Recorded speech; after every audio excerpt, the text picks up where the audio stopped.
Hello everyone, welcome back to your own chemistry channel, and in this video I am going to discuss the different types of electronic transitions occurring in UV visual spectroscopy. But before coming on to this topic, I would like to remind you about the molecular orbital theory. And according to this theory, when a molecule is formed from its atoms, then the atomic orbitals combines, resulting in the formation of molecular orbitals. And this process is called as linear combination of atomic orbitals. And in this process, some bonding orbitals are formed and equal number of anti-bonding molecular orbitals are also formed.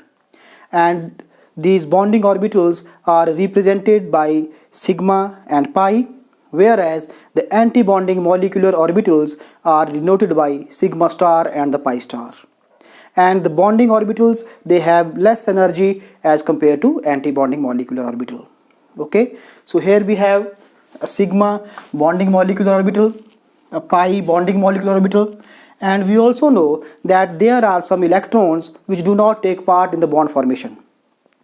And those electrons are called as non-bonding electrons, lone pairs, or the unshared pair of electrons. And these electrons are present in non-bonding atomic orbitals. So here we also have some non-bonding atomic orbitals. Then we have pi star anti-bonding molecular orbital and sigma star anti-bonding molecular orbital. Okay, and these are the different energy levels present in a molecule, and all these orbitals or molecular orbitals are arranged in the increasing order of energy, and these are the electronic energy levels present within a molecule. And I have told you that in UV visual spectroscopy, electrons are excited from the lower energy levels to higher energy levels. Okay, so depending upon these molecular orbitals, we can have different types of electronic excitations possible in case of a molecule in UV visual spectroscopy.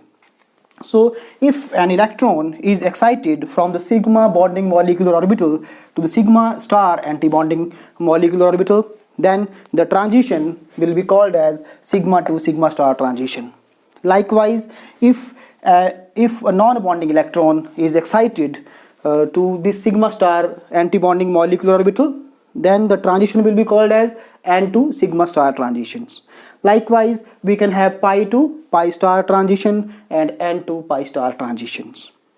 So these are the different types of electronic excitations which are commonly observed in the UV visible spectroscopy. Okay, so now we will discuss these different types of transitions one by one. But before that, if you have not subscribed my channel, then please do subscribe and also like and share my videos. So now let us start, and I am discussing this sigma to sigma star transition first. Okay.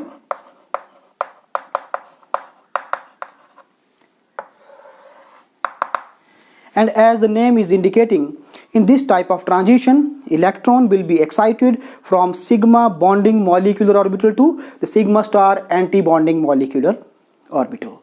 Okay, and this type of transitions occurs in the compounds in which all the electrons are involved in the sigma bond formation. So this type of transition will be found in the compounds which have all single bonds, that is saturated compounds like alkanes and cycloalkanes. Okay, and this transition is represented like this, that here we have two electrons of a sigma bond, and transition is sigma to sigma star, and one of the sigma electron is excited to the sigma star anti-bonding molecular orbital, okay, after absorption of energy. And we also know that the sigma electron or sigma bond is a very strong bond, and high amount of energy will be required to excite a sigma electron. And that's why these transitions occurs at a short wavelength, because energy is inversely proportional to wavelength, that is E is equal to hc upon lambda. So if large amount of energy is required, shorter wavelength will be absorbed. Examples are methane absorbs at 120 25 nanometers. Propane absorbs at 135 nanometers. Okay, and you can clearly see that these transitions are occurring below 150 nanometers. This means that these transitions will occur in the vacuum ultraviolet region, and the entire path length of the spectrophotometer has to be evacuated. That is, there must be complete vacuum. Understood? And further, the cycloalkanes absorbs at a longer wavelength as compared to alkanes. The reason is angle strain, because in case of alkanes, all the bond angles are normal tetrahedral angles, that is 109.5 degrees, whereas in case of cycloalkanes, there is deviation from this bond angle. In cycloalkanes, the bond angle could be more than 109.5 degree, or it can be less than the 109.5 degree. Okay, let us explain with the example. Cyclopropane, it shows this sigma to sigma star transition at 195 nanometer. And you can clearly see that in case of propane, the lambda maximum is 135 nanometer. Okay, and here a longer wavelength is being absorbed, 195 nanometer. In case of propane, all the bond angles will be equal to 109.5 degrees.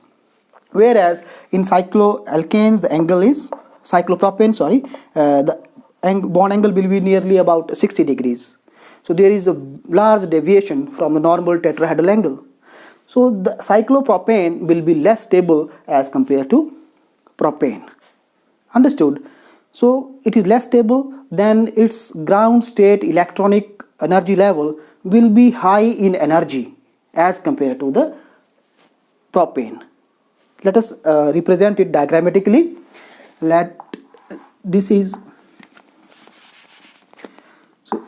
These are the sigma and sigma star orbitals for the propane. Okay, and this is the energy difference. Now, as I said, that cyclopropane is less stable than the propane, then its ground state electronic energy level will be high in energy. Less stability, more energy. So in case of cyclopropane, the ground state electronic energy level, that is sigma bonding molecular orbital, it will be slightly higher in energy, and the anti-bonding orbital is there. So now you can see here that due to this concept or this fact, the energy difference has been reduced. Now there is less energy difference in case of cyclopropane. So less energy difference means a longer wavelength will be absorbed. That's why here we have lambda maximum 135 nanometer and here 195 nanometers. Understood? So this is all about the sigma to sigma star transitions. Now let us start N to sigma star transitions. So secondly, I am discussing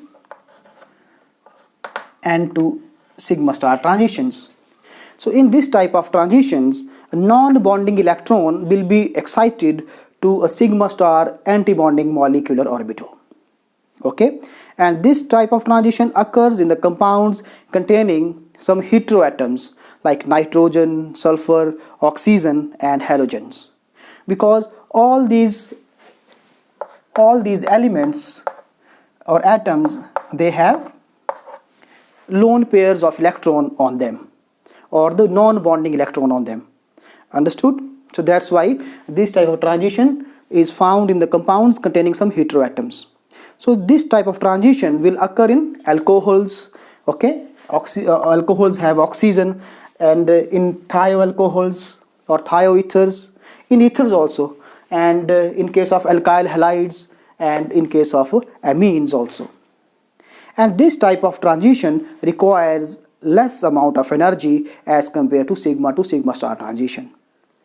Okay, and this type of transition is represented as, so here we have a heteroatom having a lone pair, and after undergoing N2, sigma star transition, one of the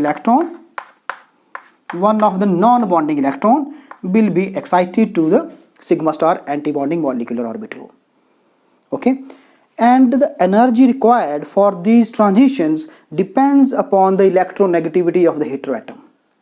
Okay, higher is the electronegativity of the heteroatom, shorter will be the wavelength absorbed, because a high electronegative element will hold its lone pairs or non-bonding electrons very strongly, very firmly, and those electrons will be difficult to excite. Okay, a large amount of energy will be required for their excitation. A large amount of energy means a shorter wavelength will be absorbed. Understood? Examples are, in case of methyl chloride, so here we have methyl chloride.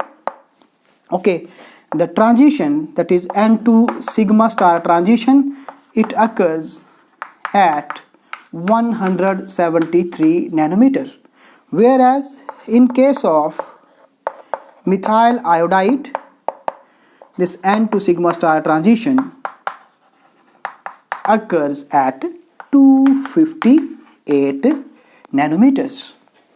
Okay, the reason is that chlorine is more electronegative than iodine, so a shorter wavelength will be absorbed. Okay, another example is methyl alcohol. It absorbs at 195 nanometers, whereas trimethylamine, it absorbs at 227 nanometers. Reason is again the same, because nitrogen is less electronegative, so its electrons will be easy to excite and less energy will be required and a longer wavelength will be absorbed. Understood? And in this case we can easily prove that the absorption band or the peak at 227 nanometer is due to N2 sigma star transition. To prove this, what we will do, we will record the spectrum of trimethylamine in aqueous acidic medium. And in aqueous acidic medium, the peak, this peak or this absorption band at 227 nanometer was found missing, because in acidic medium the lone pair will no longer be available for the excitation. Let us explain. Sorry. In aqueous acidic medium, so here we have a trimethylamine, and in acidic medium protonation of trimethylamine will take place, and the nitrogen will donate its pair of electron for the bond formation. Okay, and it will acquire positive charge. Understood? Now you can clearly see here that the lone pair is not available on the nitrogen for the excitation, so there will be no N2 sigma star transition, and the peak corresponding to this transition N2 sigma star at 227 nanometers will be missing, and it is actually found that this peak does not exist in acidic medium. Okay, and further this N2 sigma star transition is also very sensitive towards the hydrogen bonding, and hydrogen bonding, due to hydrogen bonding, the N2 sigma star transition shifts towards the shorter wavelength. Let us explain it here, and I am taking the example of hydrogen bonding in alcohol. So here we have alcohol molecule. Oxygen is having lone pairs, we know this. Then another alcohol molecules. Okay, and due to electronegativity, oxygen acquires partial negative charge and hydrogen acquires positive charge, and here positive and negative charges are there. Okay, and hydrogen bond is formed here between this negatively charged oxygen and the positively charged hydrogen atom. Okay, so this negative charge on the oxygen atom is due to its electronegativity and due to the presence of the lone pairs or the non-bonding electrons on the oxygen atom. So this means that these non-bonding electrons are also involved in the formation of hydrogen bond, and when they are involved in the bond formation, they will be held tightly and will be difficult to excite. High energy will be required and the wavelength, a shorter wavelength, will be absorbed. So that's why the hydrogen bonding shifts N to sigma star transition towards a shorter wavelength. Understood? So this is all about this N to sigma star transition. Now let us discuss the pi to pi star transition. Pi to pi star transition. And this transition involves the excitation of a electron from the pi bonding molecular orbital to the pi star anti-bonding molecular orbital. And this type of transitions occurs in the compounds having in unsaturated compounds having double and the triple bonds, and it also occurs in the aromatic compounds. Okay, and these transitions also occurs at high energy, but the energy required in this case is less than the N2 sigma star transitions. Okay, examples are ethylene. It shows this pi to pi star transition at wavelength 175 nanometers, and acetylene, it shows pi to pi star transition at lambda maximum equal to 170 nanometers. Okay, and saturated aldehydes and ketones, that is aldehydes and ketones have this group, carbonyl group. So saturated aldehydes and ketones, they also show this pi to pi star transition at 185 nanometers. Okay, so you can see here that all these transitions are occurring below 200 nanometers. So these transitions are well outside the ordinary spectrophotometers, because ordinary spectrophotometers, they work over 200 nanometers. Understanding? So these transitions are occurring in far ultraviolet regions. Understood? And further, these transitions are very sensitive towards the alkyl substitution on the double bond. For example, as I said that ethene or ethylene, it absorbs at 175 nanometer. Okay, and if I substitute one of this hydrogen with methyl group, then one hydrogen will be replaced by CH3, then we will have CH3 CH double bond CH2, and due to the introduction of this methyl group, and now we have propene, the lambda maximum is equal to 179 nanometers. Understood? So we can say that this introduction of the alkyl group, it increases the wavelength or the wavelength, absorption wavelength by plus 5 nanometers, and this shift is called as bathochromic shift and the red shift, and I will discuss the reason of this shift and in detail, okay, when I will discuss the different types of shifts in the absorption bands. And these transitions are also sensitive towards the conjugation of the double bonds. Here ethylene is absorbing at the 175 nanometer, and 1,3-butadiene, 1,3-butadiene, and which is having how many? 2 double bonds in conjugation. You know that the conjugation will be here, resonance will be here, and it absorbs lambda maximum of this compound is 217 nanometers, and the molar absorptivity is also very high, that is 20,900.